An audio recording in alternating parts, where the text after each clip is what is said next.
कांग्रेस सपा वाले संविधान के खिलाफ जाकर दलितों पिछड़ों का आरक्षण अपने वोट बैंक को देने की तैयारी में है।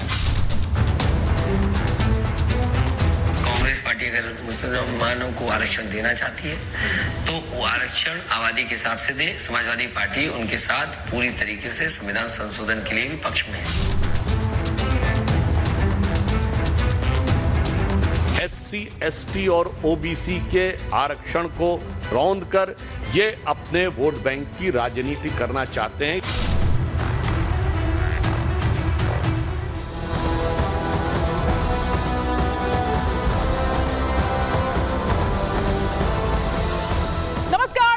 साथ हमारी नैथानी रिपब्लिक भारत के ल्यूमिनस स्टूडियो में आप सभी का बहुत स्वागत है। शाम के 5 बजने को हैं और हम लेकर हाजिर हैं अपनी खास पेशकश प्रहार, जिसमें आज मैं बात करने वाली हूं उस मुद्दे की जो इन चुनावों में आप ये देखिए कि लगातार गूंज रहा है। आखिर कौन सा वो मुद्दा है, क्योंकि ये पहली बार नहीं है। लोकसभा चुनाव 2024 में आरक्षण का वो मुद्दा जो लगातार गूंज रहा है, और पहली बार नहीं है जब मुस्लिम आरक्षण चुनावी मुद्दा बना हुआ हो।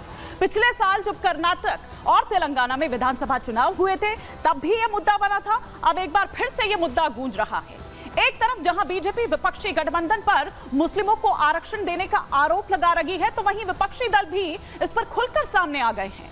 प्रधानमंत्री नरेंद्र मोदी और मुख्यमंत्री योगी आदित्यनाथ समेत बीजेपी के जो तमाम नेता हैं, अपनी रैलीज में कांग्रेस पर धर्म के आधार पर आरक्षण देने का आरोप लगा रखे हैं। उधर मुख्यमंत्री योगी ने कांग्रेस का इतिहास दागी बताते हुए समाजवादी पार्टी को तुष्टीकरण की हद पार कर देने वाली पार्टी करार देते हुए कहा कि धर्म के आधार पर आरक्षण भारतीय संविधान की मूल भावना के विपरीत है और यह पूरी तरह से असंवैधानिक कृत्य है। इसे कतई स्वीकार नहीं किया जाना चाहिए। मुख्यमंत्री ने कहा कि धर्म के आधार पर मुस्लिम आरक्षण को अगर थोपने का प्रयास हुआ तो यह देश की अखंडता के लिए एक चुनौती होगी। INDIA गठबंधन के जो दल हैं वो मुस्लिम तुष्टीकरण के लिए किसी भी हद तक जा सकते हैं। उधर बिहार के भीतर आप देखिए ना, आरजेडी के नेता लालू प्रसाद यादव तो पहले ही बोल चुके हैं कि सभी मुसलमानों को आरक्षण मिलना चाहिए और पूरा का पूरा मिलना चाहिए। अब ये आरक्षण कहां से मिलेगा? जाहिर सी बात है कि ये लोग OBC, SC, ST की जो आरक्षण है उसमें से बांट कर काट कर मुसलमानों को देना चाहते हैं। और इस बात पर मोहर लगाता नजर आता है बीजेपी की तरफ से जारी ये लेटेस्ट ऑडियो, जो बीजेपी अखिलेश यादव के होने का दावा कर रही है, जिसमें वो मुस्लिम आरक्षण के लिए संविधान संशोधन की पैरवी कर रहे हैं। उधर लालू प्रसाद यादव फुलवारी शरीफ पहुंच जाते हैं अंतिम चरण से ठीक पहले।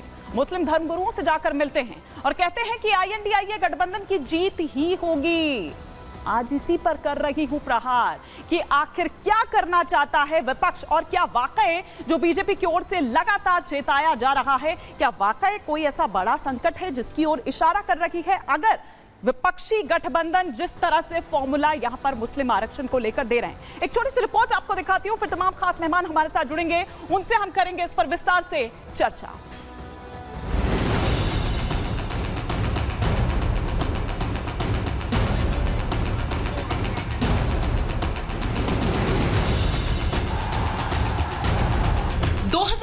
के चुनावी महासमर का आखिरी चरण बाकी है। 1 जून को आखिरी दौर की वोटिंग होनी है, लेकिन इन चुनावों में कई मुद्दे उठे और खत्म भी हो गए। मगर एक मुद्दा ऐसा है जो पहले चरण से लेकर आखिरी चरण तक सियासत का बिंदु बना हुआ है, और वो है मुस्लिम आरक्षण का मुद्दा। दरअसल आखिरी चरण की वोटिंग से पहले भी आरक्षण और संविधान का मुद्दा गरमाया हुआ है। NDA के 400 पार के नारे पर INDIA गठबंधन कह रहा है कि NDA इसलिए 400 पार चाहता है ताकि संविधान बदला जा सके।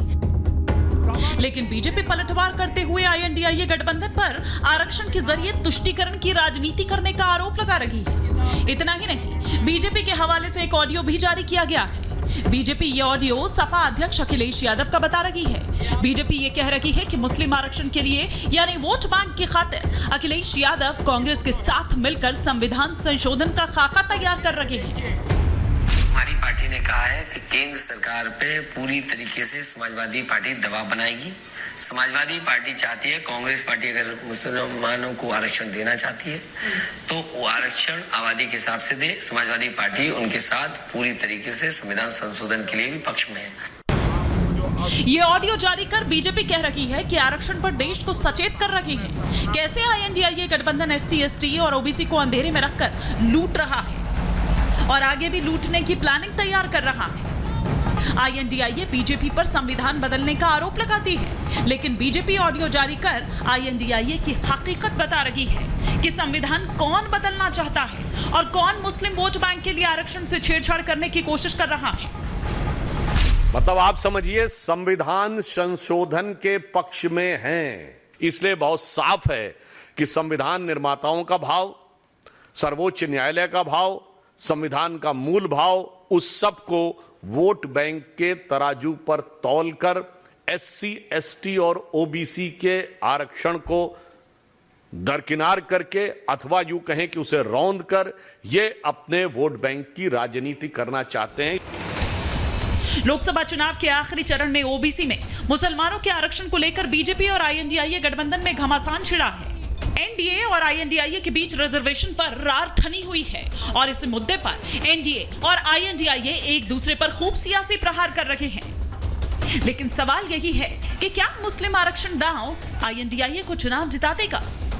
क्या वोट बैंक की राजनीति के लिए INDIA संविधान की मर्यादा को तार-तार करने की कोशिश कर रहा है? और क्या सच में बीजेपी INDIA गठबंधन की मुस्लिम आरक्षण सोच पर बार-बार चोट कर देश को किसी बड़े संकट से बचाने की कोशिश कर रही है? Bureau report, Republic Bharat.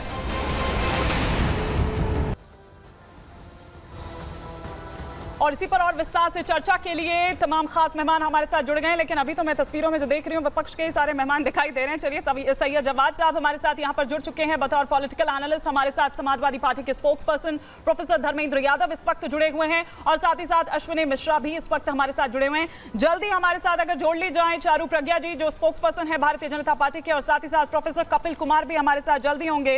लेकिन शुरुआत में यहाँ पर करना चाह रही हूँ प्रोफेसर धर्मेंद्र यादव आपसे ही कि ये जो ऑडियो बीजेपी दिखा रही है, जो जारी कर रही है, ये क्या है? क्या करने की कोशिश कर रहे हैं आपके नेताजी? हिमानी जी, भारतीय जनता पार्टी NDA गठबंधन आपके फ्रेम से गायब हो गया है। 4 तारीख को देश की राजनीति से भी गायब होने का समाचार आपको मिलेगा। इसकी शुभकामना मैं पहले दे देता हूँ। भारतीय जनता पार्टी के लोग वो लोग जैसे ही आपने बोला वैसे ही कपिल जी ने एकदम स्टूडियो में एंट्री मारी। चलिए कोई नहीं, आप अपना अपनी बात पूरी कर लीजिए। भारतीय जनता पार्टी शीर्ष नेतृत्व से लेकर के हर एक नेता को झूठ बोलने की ट्रेनिंग दी जाती है। उसमें प्रधानमंत्री मोदी जी से शुरुआत करिए। प्रधानमंत्री मोदी जी जब सबसे बड़े झूठे हो सकते हैं इस सदी के, जो ये भी कह देते हैं कि शायद मैं अपनी माँ के कोख से पैदा नहीं हुआ, इससे बड़ा झूठ इस ब्रह्मांड का, इस दुनिया का हो ही नहीं सकता। आप सर उस बात पर बात करिए जो ऑडियो जारी किया गया है, क्या करने की कोशिश कर रहे हैं? पीछे अंदर खाने क्या खाका तैयार हो रहा है? सुनिए ना, हाँ। भारतीय जनता पार्टी ने पिछले 10 वर्षों में पिछड़ों का, दलितों का आरक्षण जितना खत्म करना सकता था उतना खत्म किया। मैं आपको बताता हूँ, केंद्रीय विश्वविद्यालयों में आज भी एसोसिएट प्रोफेसर और प्रोफेसर पर 1 से 2% OBC के लोग हैं आज भी, और शेड्यूल कास्ट के भी उतने ही हैं। अगर आप IIT में जाएंगी, आप IIM में जाएंगी, आप NIT में जाएंगी, वहां पर भी हुबहू स्थिति यही है। 1 से 2% OBC के लोग हैं, जबकि 27% आरक्षण मिला हुआ है। और इस खेल को भारतीय जनता पार्टी ने बहुत सफाई से, चाहे वो आपके जवाहरलाल नेहरू विश्वविद्यालय क्यों ना हो, दिल्ली विश्वविद्यालय क्यों ना हो, NFS के माध्यम से इनको रोकने का प्रयास किया। तो भारतीय जनता पार्टी मुस्लिम आरक्षण की वकालत करते हैं आप, सबसे बड़े नेता मुस्लिम आरक्षण की वकालत करते हैं। ये चौथी बार पूछ रही हूँ सर मैं, क्योंकि संविधान में संशोधन की पैरवी करते नजर आ रहे हैं, सुनाई दे रहे हैं आपके नेता। जो सुना आपने, जो बीजेपी ने जारी किया है, सुधांशु त्रिवेदी को आपने देखा, सुना? हम संविधान को मानने वाले लोग हैं। संविधान में धर्म के आधार पर कहीं भी आरक्षण का कोई जिक्र नहीं है, इसलिए धर्म के आधार पर आरक्षण हो ही नहीं सकता है।